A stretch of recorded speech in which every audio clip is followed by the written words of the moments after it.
Hello friends, in the previous lecture we learnt about binomial expansion and the general term in binomial expansion. Today we are going to learn about binomial theorem for negative and fractional index. According to binomial theorem, we have seen that the expression x plus y whole power n can be expanded as nc0 into x power n into y power 0 plus nc1 into x power n minus 1 into y plus nc2 into x power n minus 2 into y square plus so on till ncn into x power 0 into y power n. We have also seen that this expansion is applicable only for n belongs to natural numbers.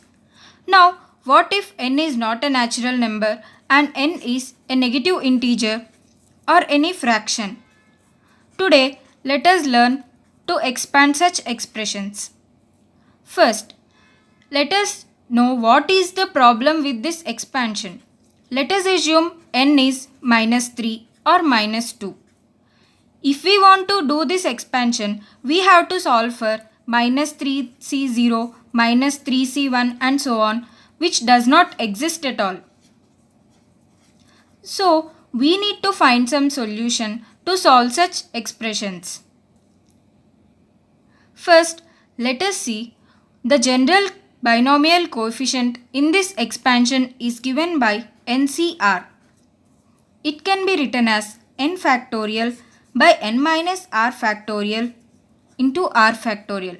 The problem is with n factorial because factorial of negative integers or fractions does not exist.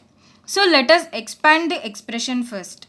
This can be written as n into n minus 1 into n minus 2 so on, and somewhere in between we'll get the term n minus r plus 1 and then n minus r into n minus r minus 1 so on till 3 into 2 into 1 by n minus r factorial, which can be written as n minus r into n minus r minus 1 so on till 3 into 2 into 1 into r factorial. So we observe that all these terms get cancelled. And now we are left with the expression n into n minus 1 into n minus 2 so on till n minus r plus 1 by r factorial. So here we also see that there is no problem with this expression for negative or fractions because there is no factorial term, and also the multiplication is easy for negative and positive as well. So we conclude that this term is the general binomial coefficients for the expansion which we are doing with negative and fraction indices. Now let us see the statement of the binomial theorem for negative and rational index.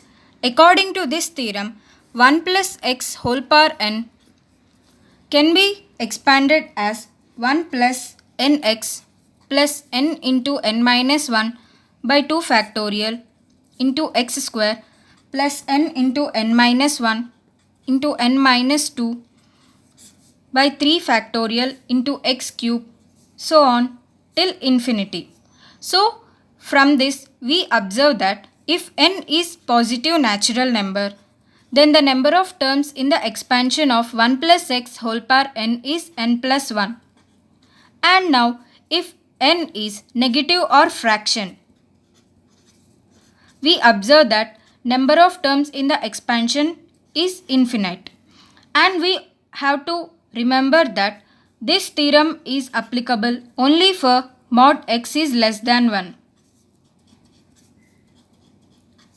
Because if mod x is greater than 1, then we may find it convenient to expand in the powers of 1 by x, which will then be very small.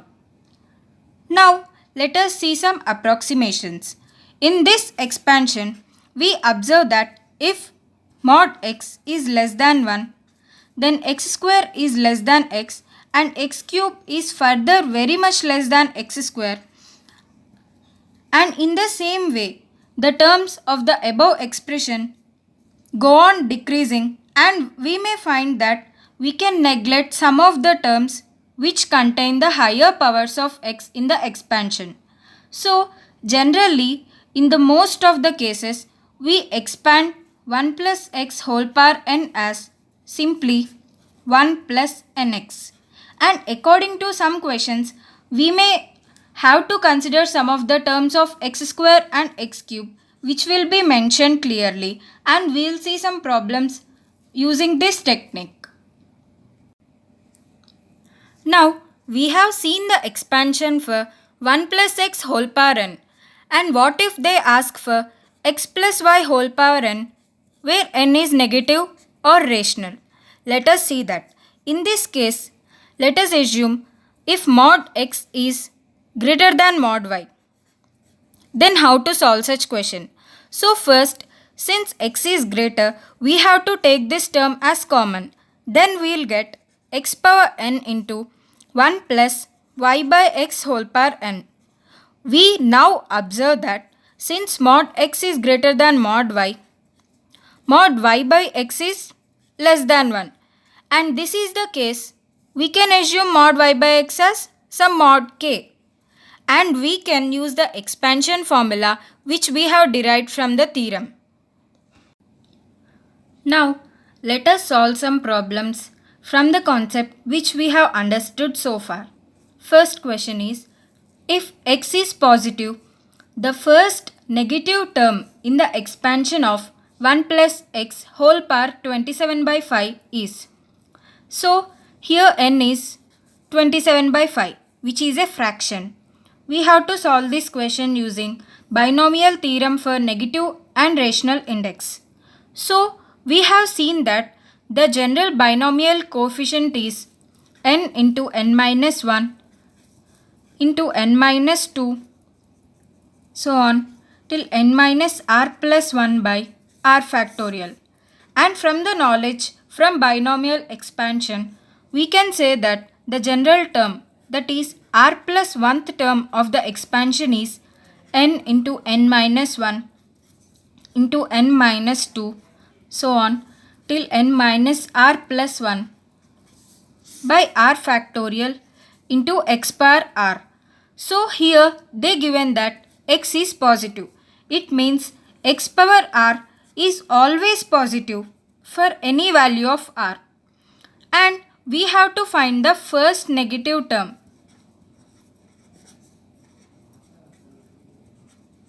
So we can say that n minus r plus 1 is less than 0.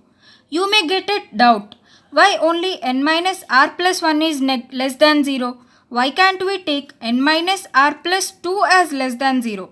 Because if this is less than 0, then instead of tr plus 1, tr, rth term will be the first negative term of the expansion. So here we know n as 27 by 5. If we solve further, we get 27 by 5 minus r plus 1 is less than 0. R is greater than 32 by 5. Implies we have to take the first positive integer which is greater than 32 by 5, that is 7. So we can say that t7 plus 1, i.e. 8th term of the expansion is the first negative term of the given expansion. Now let us solve a good question to understand the approximations clearly. So here the question is, if x is so small such that its square and higher powers may be neglected, then find the approximate value of 1 minus 3x whole power 1 by 2 plus 1 minus x whole power 5 by 3 by 4 plus x whole power 1 by 2. So here we have seen in the approximations that if x square and further higher terms are neglected, then 1 plus x whole power n can simply expanded as 1 plus nx. So here we do the same and this will go up. We can take 4 plus x whole power minus 1 by 2. So if we expand it further, we get 1 minus 3 by 2 into x plus 1 minus 5 by 3 into x into twice 1 plus x by 4 whole power 1 by 2, because we have seen that x plus y whole power n. For this, to get the general form, we can take x as common and we can write 1 plus y by x whole power n. Now this can be expanded further as 1 by 2 times 2 minus 19 by 6 into x into 1 plus x by 4 whole power minus 1 by 2. So we get it as 1 minus 41 by 24 into x. Okay, so I think now you guys understood this problem well. Now the similar problem which has come in the previous JEE, it's time for you to solve this question.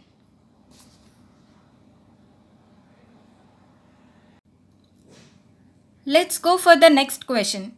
The cube root of 1001 up to 5 decimal places is. Okay, now we have to find 1001 whole power 1 by 3.